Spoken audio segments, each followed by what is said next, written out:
Subscribe कीजिए हमारे YouTube channel नाते रजा को और बेल आइकन को प्रेस कीजिए जिससे आपको हर रोज़ न्यू वीडियो की नोटिफिकेशन। जहन्नम की आग को कोई चीज नहीं बुझा सकती। जहन्नम की आग को कोई चीज नहीं बुझा सकती सिवाय दो चीजों के। एक तो जो सदका छुपा कर दे वो सदका जहन्नम की आग को बुझाएगा, और एक जो अकेले में अपने गुनाहों को याद करके रोए वो आंसू जहन्नम की आग को बुझाएगा। अल्लाह करे ये दोनों चीज हमारे अंदर है, सदका छुपा कर देना। एक हाथ से सदका दो, बल्कि मैं तो कहता हूँ खुद को भी खबर ना हो हम दे क्या रहे, कभी इस तरह भी दे कर दे। अब आप कहेंगे कि ज्यादा चला जाएगा, तो मैं कहता जिसने दिया है उसकी राह में जाता है तो क्या। बल्कि दो ऐसी चीज जिस जात के लिए दे रहे हो उससे बेहतर तो कोई जात ही नहीं है। खत्म करते करते, चूंकि बहुत दिनों बाद आप मिले हैं तो याद आ रही बात। देखो जैसी जात होती है जात तोहफा भी वैसे ही होती है। एक मर्तबा हज़रत अमीर मोहतरम एक सफ़र में मुझे एक वाक़या सुना रहे थे। उन्होंने मुझसे कहा मालदार कौन? मैंने कहा कौन आप बताएं।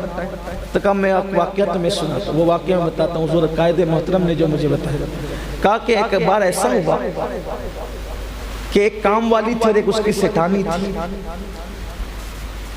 तो जब काम वाली को पता चला कि सेठानी के घर शादी है तो वो कपड़े की दुकान पे गई, और कपड़े की दुकान पे जाने के बाद कपड़े वाले से कहा जो तेरी दुकान में सबसे अच्छी साड़ी है वो देना, क्योंकि मुझे मेरी सेठानी को तोहफा देना है।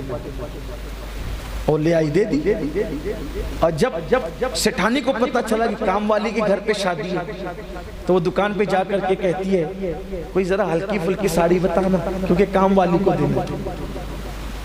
तो हज़रत ने फरमाया आप बताओ मालदार कौन हुआ? ये मालदार तो वही हुआ ना जो दिल का मालदार। सेठानी के लिए काम वाली सबसे अच्छी दुकान में से सबसे अच्छी साड़ी वो खरीद रही है, और सेठानी मालदार होकर के काम वाली के लिए। तो आपसे कहता हूं हम दे किसके नाम पे? लिल्लाह फी सबीलिल्लाह। क्या देते हैं? सच कहना क्या देते हैं? लोग कहते हैं यार माज़अल्लाह, यहाँ तक लोग कहते हैं कि अल्लाह की वो इनायत और अब वो अताएं हम मुसलमानों पे नहीं रह गई, पहले बहुत नवाजे जाते।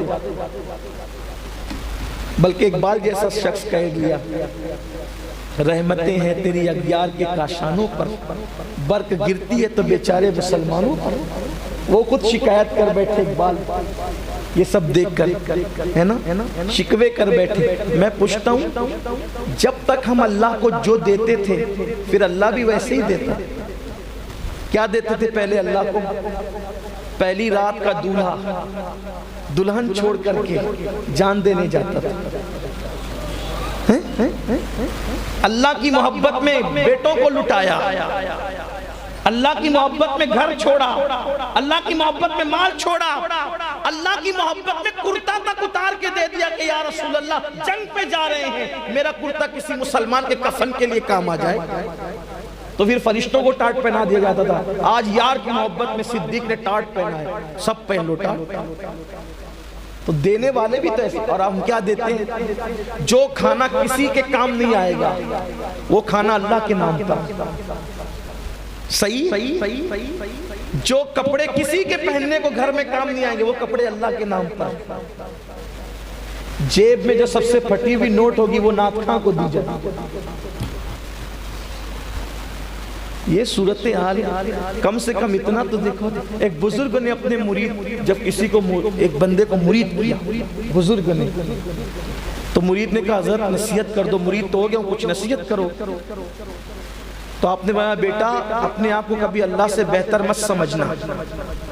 उसने सोचा ओहो ये कौन सी नसीहत है? हजरत कोई अल्लाह को बेहतर, अल्लाह से अपने आप को कोई बेहतर समझ सकता है? फरमाया बाद में समझ में आएगा। जा लोग बोलते नहीं है लेकिन अमली तौर पर तो बेहतर समझते हैं, बोलना और है, नहीं बोलते, समझते, साबित जरूर करते अपने आप को अल्लाह से बेहतर कहीं ना कहीं साबित करते। ओ हजरत ये क्या बात है? कहा जा भाई अभी जा, तुझे बाद में, अभी पहला दिन है खानका में, तुझे बाद में समझ में आएगा।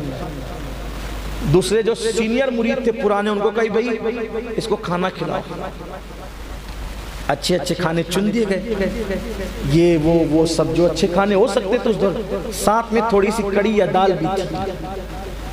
ایک فقیر آیا، اللہ کے نام پہ کچھ دو بابا۔ اس نے دیکھا کیا دوں، تو جو سب اچھی ڈشیں تھی اس کو رہنے دیا، اور جو پتلی سی دال تھی وہ اٹھا کر کے فقیر کے ہاتھ میں تھما دی۔ پیر صاحب چلے آئے، کہا تھا نا اپنے آپ کو اللہ سے بہتر نہیں سمجھتا، کہ حضور یہ میں نے کیا کیا؟ کہا دیکھ دو چیزیں، ایک تیری ذات، ایک اللہ کی ذات۔ مانگنے والے نے کیا بول کے مانگا؟ اللہ کے نام پر دو۔ حالانکہ فقہا نے اس پر گفتگو کی ہے، مگر چونکہ میں کسی کا قول نقل کر رہا ہوں، میں اس طرح مانگنے کی اجازت نہیں دے رہا۔ اس پر بڑی فقہا نے گفتگو کی کہ اللہ کے نام پہ مانگنا جائز ہے کہ ناجائز ہے، لیکن یہاں کوئی مانگنے والا فقیر نہیں ہے کہ میں اس کے سامنے مسئلہ بیان کروں، یہاں دینے والے لوگ بیٹھے۔ مانگنے والے نے تو یہ مانگا نا اللہ کے نام پہ دو، کہ تو نے اپنی ذات کے لیے اچھا رکھا اور اللہ کے نام پہ تو نے وہ دال دی جو تجھے پسند نہ تھی، تو اب بتا کہ تو نے اپنی ذات کو اللہ کی ذات پہ عملی طور پہ ترجیح دی کہ نہیں دی؟ یہ عملی ترجیح تو ہو رہی ہے، کیونکہ حدیث پاک ہے تمہارا دیا ہوا صدقہ فقیر کے ہاتھ میں بعد میں پہنچتا ہے، پہلے وہ اللہ کے دست قدرت میں پہنچتا ہے۔ اس لیے اللہ کے لیے جو، حالانکہ کسی کی یہ نیت اور عقیدہ نہیں ہوتا، وہ صوفیہ کا اپنا فلسفہ ہے سمجھانے کا، کسی کی نیت نہیں ہوتی، اس لیے اللہ کی راہ میں وہ دو جو تمہیں اپنے من کو، قرآن کہتا ہے لَن تَنَالُوا الْبِرَّ حَتَّى تُنْفِقُوا مِمَّا تُحِبُّونَ، تم ہرگز نیکی کو نہیں پہنچ سکتے جب تک اپنی پسند کی چیز اللہ کی راہ میں قربان نہ کرو۔ جب یہ آیت نازل ہوئی، ایک صحابی نے اپنا باغ اللہ کی راہ میں صدقہ کر دیا۔ حضور نے کہا تم نے ایسا کیوں کیا؟ کہا حضور اللہ نے آپ پر آیت نازل فرمائی نا کہ تم اپنی پسندیدہ چیز کو اللہ کی راہ میں جب تک قربان نہیں کرو گے نیکی کو نہیں پہنچ سکتے۔ تو وہ باغ ہی مجھے سب سے زیادہ پسند تھا، اس لیے میں نے اسی کو صدقہ کر دیا۔ حضرت عمر ابن عبدالعزیز شکر زیادہ صدقہ کرتے تھے، شکر زیادہ بانٹتے تھے۔ لوگوں نے کہا شکر ہی کیوں بانٹتے؟ کہا تو نے قرآن نہیں پڑھا کہ تمہیں جو بہت زیادہ پسند ہو، اس جو چیز جب تک وہ صدقہ نہیں کرو گے تب تک تم نیکی کو نہیں پہنچ سکو گے۔ تو مجھے چیزوں میں سب سے زیادہ شکر پسند ہے، اس لیے میں لوگوں میں شکر تقسیم کرتا ہوں، شکر کا صدقہ کرتا ہوں۔ تو قرآن کہتا ہے کہ تم ضرور جہنم کو دیکھو گے، بے شک دیکھو گے۔ اور پھر کہا ثُمَّ لَتُسْأَلُنَّ يَوْمَئِذٍ عَنِ النَّعِيمِ، اور تم سے قیامت کے دن ہر نعمت کے بارے میں پوچھا جائے گا۔ نیند کی نعمت، کھانے کی نعمت، پینے کی نعمت، چلنے کی نعمت، ہر نعمت کے بارے میں پوچھا جائے گا۔ اب بتاؤ جب نعمت شمار نہیں کر سکتے تو سوالات کتنے ہوں گے؟ کن کن نعمتوں کے بارے میں اللہ کی بارگاہ میں جواب دو گے؟ اس لیے آج اللہ نے موقع دیا ہے، شکر بھی کرو، مال بھی کماؤ، لیکن مال کی محبت سے اپنے دل کو بچاؤ۔ مال تجوری میں رہے اچھا ہے، مال جیب میں رہے اچھا ہے، مال دل میں نہیں رہنا چاہیے، بلکہ مال کی محبت کو دل سے نکالو، اللہ کی راہ میں خرچ کرنے کی عادت ڈالو، دین کے قریب آؤ، مذہب و مسلک کے قریب آؤ۔